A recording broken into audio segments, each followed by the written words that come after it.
I was still shaking snow off my coat when my dad looked up and muttered, "Didn't know the parasite was invited," and a few relatives actually laughed. I didn't react, didn't defend myself. I just took my seat like I belonged there. They thought I'd stay quiet, swallow it like always. Dinner went on, smiles fake, tension thick, and then I calmly set something on the table. In seconds, the laughter died and every face turned pale. Because the truth I revealed was something none of them were ready for. The December wind cut through my coat like a jagged blade as I stood on the porch of my childhood home in suburban Michigan, trembling. Through the frosted window, I could see the warm, amber glow of the dining room where my relatives milled about with wine glasses, the table already set for a perfect Christmas dinner. My fingers shook as I reached for the doorbell, but the cold had nothing to do with it. It was the suffocating weight of the front door itself. I rang twice before my younger brother, Tyler, pulled it open, his face shifting from confusion to genuine joy in a heartbeat as he pulled me into a hug that smelled like the cologne I had helped him pick out 3 years ago. "Mom said you probably wouldn't show," he whispered, but as I stepped inside to brush the snow from my shoulders, the familiar scent of pine, cinnamon, and my father's expensive bourbon served as a sharp reminder that some things never change. I was still working on getting the melting slush off my sleeves when my father's voice drifted in from the living room, cold and sharp enough to stop the air in my lungs. "I didn't know the parasite was invited," he said, not even bothering to look up from his tumbler of Pappy Van Winkle, the 23-year aged bottle he only reserved for moments he deemed special. A few relatives chuckled at the remark, Aunt Lorraine, Uncle Keith, and my cousin Madison, who had spent her entire life desperately clawing for a shred of my father's approval. I didn't react. I had learned a long time ago that any response only fed his ego, giving him the satisfaction of knowing he'd drawn blood. Instead, I carefully hung my coat on the rack and smoothed down my black cashmere sweater, trying to keep my dignity intact in a house that felt more like a courtroom than a home. "Philip," my mother called out from the kitchen doorway, her tone carrying that familiar, soft warning she would never actually enforce. "It's Christmas," she pleaded gently, but my father merely shrugged. "I'm just calling it like I see it, Patricia," he replied, finally glancing my way with eyes as frozen as the Michigan landscape outside. "Living off handouts and begging for money every other month, if that's not the definition of a parasite, I don't know what is." I felt Tyler's hand squeeze my shoulder in a silent show of support. He knew the truth, but at 24 and still living at home while finishing his master's degree, he knew that speaking up would only put him in the crosshairs of our father's legendary temper. "I brought wine," I said, keeping my voice as steady and even as possible while holding up the bottle I had selected with such deliberate care. "It's that shot of Dup you mentioned liking last year, Dad." He let out a short, mocking snort and looked back at his drink. "Probably shoplifted it," he muttered, and the laughter from the peanut gallery flared up again. Madison actually slapped her knee at the joke, her eyes bright with the thrill of seeing me belittled. The reality was that my father had been calling me a parasite for exactly 4 years and 3 months. It started the very moment I quit my stable job at his commercial real estate firm to pursue my actual dreams. To him, anyone who didn't worship at the altar of his specific brand of success was worthless. When I had asked to borrow $5,000 to cover the initial startup costs of my business, he didn't just give me the loan. He told the entire family I was a beggar. What none of them knew, except for Tyler, was that I had paid back every cent of that $5,000 within 7 months. I had sent the check directly to my father's office with a handwritten thank you note in early June, nearly 3.5 years ago. His secretary had even confirmed that he received it personally. Yet, he never acknowledged it to me, and he certainly never told the rest of the family. He preferred the narrative he had spun, the story of his disappointing eldest daughter who couldn't make it in the real world and was constantly crawling back for help. He kept that lie alive because it made him feel powerful, and it gave the rest of the family a common target to look down upon. Dinner was an exercise in staged awkwardness. I sat wedged between Tyler and my quiet cousin Nathan, an accountant who clearly wanted to disappear rather than be part of the family drama. Across from us, Madison kept shooting me suspicious looks, as if I were planning to slip the silverware into my sleeves when no one was looking. At the head of the table, my father held court, regaling everyone with stories of his latest development project in Grand Rapids. He boasted about how he had negotiated the price down and how the previous owners were absolute fools for selling to him. My mother moved back and forth from the kitchen, bringing out course after course, her famous prime rib, roasted vegetables, and Yorkshire pudding that melted on the tongue. "So, Melissa," Aunt Lorraine said, her voice dripping with a false, saccharine sweetness during a lull in the conversation. "Are you still doing that little photography thing?" I took a slow sip of water before answering. "I am," I replied simply. "How cute," she continued, leaning forward. "Is it actually paying the bills yet, or are you still waiting tables to get by?" I had never waited a single table in my life, but Lorraine had a peculiar gift for creative fiction when it came to my failures. "The photography is going well, actually," I told her, but Madison didn't let the moment pass. "She probably means she sold a blurry picture of her cat on Etsy," she muttered, loud enough for half the table to erupt in chuckles. My father chuckled into his wine glass, and for a moment, I just looked around at them. These were the people who were supposed to love me without conditions, the ones who should have been celebrating my victories. Instead, they had spent 4 years treating me like a charity case, someone to pity and mock in equal measure to make themselves feel more secure. My mother tried to steer the ship in a different direction by asking Nathan about his new apartment, but the damage was already done. The tone was set for the evening. I was the family disappointment, and everyone was comfortable with that role for me. I waited. I sat through the insults and the condescending smiles until my mother brought out dessert, her legendary peppermint chocolate cake. As the plates were being passed, I decided it was time to end the charade. "I actually have some news to share," I said, setting my fork down with a deliberate click. The table went silent. My father looked skeptical, Lorraine looked curious, and Madison looked ready to laugh at whatever embarrassing confession she thought was coming. "I sold my business last month," I stated clearly. Tyler, who was the only one in the loop, tried to hide a growing grin behind his napkin.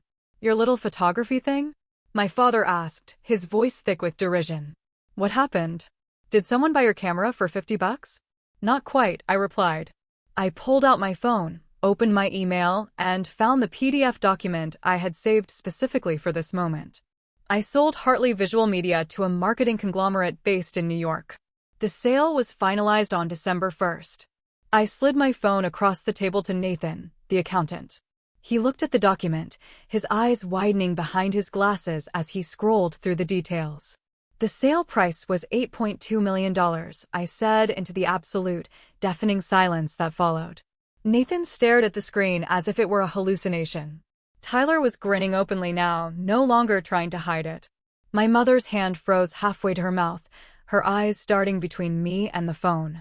My father's face went through a rapid transformation of colors, eventually settling on a shade somewhere between burgundy and a deep, bruised purple. "That's impossible," he finally managed to choke out. "It's actually very possible," I countered, my voice gaining strength. "See, for years ago, when you called me stupid for leaving your company, I took that $5,000 loan and partnered with my friend Angela from college. We started a boutique agency that specialized in commercial photography and high-end video content for mid-size companies. We saw that social media was exploding and that businesses were desperate for quality content. We had the skills to provide exactly what they needed." I took my phone back from Nathan and pulled up a different file. Within a year, we had 20 consistent clients. Within 2, we had opened offices in Detroit, Chicago, and Columbus. By the 3rd year, we had expanded our reach into Atlanta and Charlotte. We weren't just 2 girls with cameras anymore. We employed 47 people full-time and managed a massive roster of freelancers across the country. "If this is true," Aunt Lorraine stammered, her voice sounding strangled, "why on earth didn't you say anything to us?" "Because every single time I saw any of you, I was treated like garbage," I said, looking her directly in the eyes. "Every family gathering was just an opportunity for you all to remind me of what a failure I supposedly was. Every phone call from Mom included questions about whether I needed money, as if I were one step away from sleeping on the streets." Then I turned my gaze to my father. "And you knew," I said. "You knew I paid you back. I sent that check to your office 3.5 years ago. Your secretary, Donna, signed for it. You could have told the family. You could have admitted that I honored my debt and was doing fine, but you didn't. You kept quiet because the truth didn't fit the story you wanted to tell about me." My father's silence was the only confession I needed. Do you want to know the best part? I continued, the adrenaline finally coursing through me. That first major anchor client we landed, Riverside Manufacturing, is one of your biggest competitors. They hired us because they had heard about my eye for detail from someone who used to work at your firm. Do you remember Janet, your old marketing director? She's the one who recommended us after she left your company because you refused to modernize. Riverside became our foundation. They referred us to 3 other major manufacturing firms, and those 4 clients alone accounted for 30% of our revenue in our second year. It all happened because I understood a market you refused to acknowledge. Uncle Keith cleared his throat, looking incredibly uncomfortable. He worked for my father and had likely heard these same arguments about digital modernization in the office. When Angela and I started, I told them we worked 18-hour days in her basement. We ate ramen more nights than I can count because every cent went back into the business. We maxed out every credit card we had just to buy equipment, and we nearly went under twice in that first year. But we believed in it. I showed them a photo on my phone of Angela and me in our makeshift office, surrounded by wires and fast food containers, looking exhausted but triumphant. This was us at 3 in the morning after finishing our first big project. We were terrified the client would hate it. I swiped to the next image, an email from that client the next day, telling us they loved the work so much they wanted a year-long contract. My mother leaned in to see the photos, her expression a painful mixture of pride and deep regret. I have hundreds of these moments, I said softly. Victories I desperately wanted to share with my family, but I couldn't. I knew exactly how you would react. Every achievement felt hollow because I knew if I brought it here, you would find a way to diminish it. Tyler squeezed my hand under the table. He had been my only witness, sneaking away to have drinks with me in the city when I couldn't face the judgment of this house. By year 3, we moved into a real office in Detroit's Midtown district. We hired 15 more people and were featured in a magazine as one of the city's fastest-growing businesses. I actually brought copies of that magazine to Thanksgiving that year, but I left them in my car. I knew that if I showed them, Dad would find a flaw, Lorraine would joke that local news doesn't matter, and Madison would claim we paid for the PR. Madison flinched, knowing I had read her perfectly. In our 4th year, we hit our stride, growing to 68 employees and landing a national restaurant chain. We were responsible for 300 projects that year. 300 families were supported because of what we built. My voice was shaking now, not from fear, but from 4 years of suppressed emotion finally reaching the surface. And through all of that growth, through every hurdle we cleared, you all treated me like a beggar. Do you have any idea what that does to a person? To be constantly dismissed by the people whose opinions you still value, even when you shouldn't. The silence in the room was suffocating. I started seeing a therapist in year 3, I admitted. Not because my business was failing, but because I couldn't reconcile my massive professional success with the way my own family perceived me. I had imposter syndrome in reverse. I was winning at life, while the people I loved most kept telling me I was a loser. My mother was crying now, the tears tracking down her face. My father looked like he had been physically struck. Dr. Morrison helped me realize that I couldn't control your narrow perceptions, only my reaction to them. That was the day I stopped trying to prove myself to you, and that's when the business really took off. The sale process itself took 4 months, I explained, finishing my water. We had 3 different companies fighting to buy us. The bidding war pushed the price far beyond our expectations. Our lead lawyer, Thomas Mackenzie, who I believe was a classmate of yours at Princeton, Dad, told us we had built something truly remarkable. My father winced at the mention of his alma mater. We could have walked away with $6 million, but we held out because we knew our worth. The final offer was $8.2 million. The air in the dining room remained thick with a stunned, heavy silence as I looked around at the faces of the people who shared my DNA but clearly did not know my soul. I pulled up the final sales contract on my phone, the legal language stark and undeniable, though I didn't bother passing it around this time. The numbers I had already spoken were etched into their minds. I remembered the day I signed those papers. I had cried, not out of a sense of loss for the company I had built from nothing, but because I had finally, definitively proven everyone wrong, everyone except Tyler and my partner, Angela. Nathan, usually the most stoic of the bunch, was staring at me with a look bordering on awe. Melissa, I had no idea, he stammered. None of us had any clue. I met his gaze squarely. That is exactly the point, Nathan. You didn't know because you never cared to ask. None of you did. You were all so deeply comfortable with your assumptions that you never thought to question them. I stood up, the space suddenly feeling claustrophobic, and began to pace the small confines of the room. I told them about the week I spent alone in a cabin up north after the sale finalized, trying to process the fact that I had more money than I'd ever dreamed of, yet felt a lingering emptiness because I had no family to truly share the triumph with. I looked at Tyler, who started to speak up. I know you were there for me, Ty, and I love you for it, I said, silencing him gently. But it's not the same as a daughter calling her mother with good news and having her actually understand it. It's not the same as hearing a father say he's proud. My voice cracked, the raw emotion of 4 years finally breaking through. I admitted that I almost didn't come today, that Tyler had told me they didn't deserve another chance. But I needed to know, one last time, if I could be seen differently. Uncle Keith finally broke his silence, admitting he always thought I had guts for leaving my father's firm. Then why didn't you say so? I challenged. Why did you laugh along with the rest? He had no answer. That was the rot at the heart of this family, the desire to protect the status quo at the expense of someone else's dignity.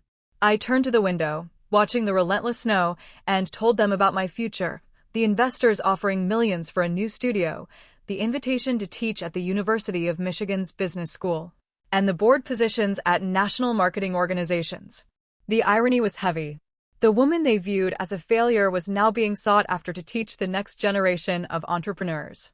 I told them that when I left tonight, I would go to a home I owned outright and toast to a life built on ignoring their rejection.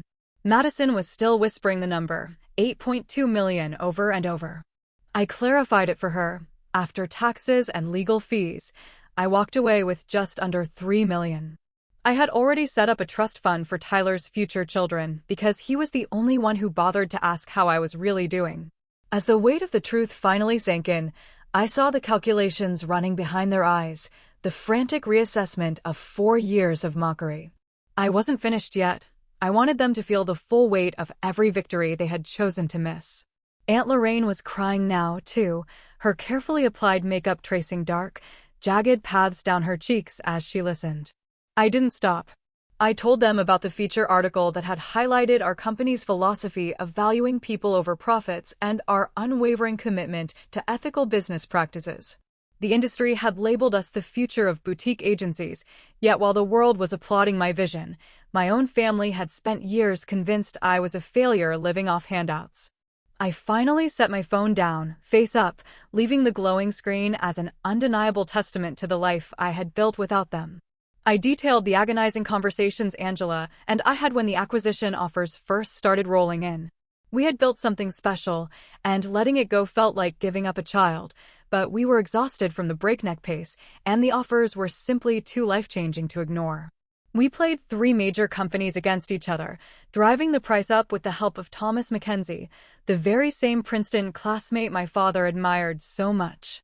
When the final negotiations concluded in a downtown Detroit conference room, we didn't just fight for the money, we fought for our employees' futures and our clients' stability. Only after those guarantees were signed did we accept the $8.2 million valuation. Thomas had told us that day that we were now very wealthy women and urged us to celebrate. We had gone to a high-end Italian restaurant, ordered the most expensive wine on the menu, and sat in stunned silence, trying to wrap our heads around the fact that 2 women with a dream and a $5,000 loan had turned absolutely nothing into millions. We didn't need my father's connections, his company, or his approval. We did it ourselves. The room was silent as I explained that I was done being small just so they could feel big. My mother finally whispered that she had no idea things were going so well, but I reminded her that she had never truly asked. She asked if I was struggling, but never if I was succeeding. My father finally stood, his face a mask of shame. He admitted he had been wrong, that his ego had blinded him since the day I left his firm. He confessed to receiving my repayment check years ago and hiding it in a drawer because he was too proud to admit I was thriving. In the months that followed, the frost began to thaw. Mom and I started having lunch, and Nathan became a regular fixture in my life. Even my father began the slow, clumsy process of rebuilding our relationship, finally telling me he was proud of me. By the next Christmas, the atmosphere had shifted entirely. I wasn't the family punching bag anymore. I was a respected entrepreneur. As I drove home that night through the gentle snow, I realized the real victory wasn't the shock on their faces or the millions in the bank. The real victory was building a life I was proud of, on my own terms, and finally being seen for exactly who I was. Everything else was just details.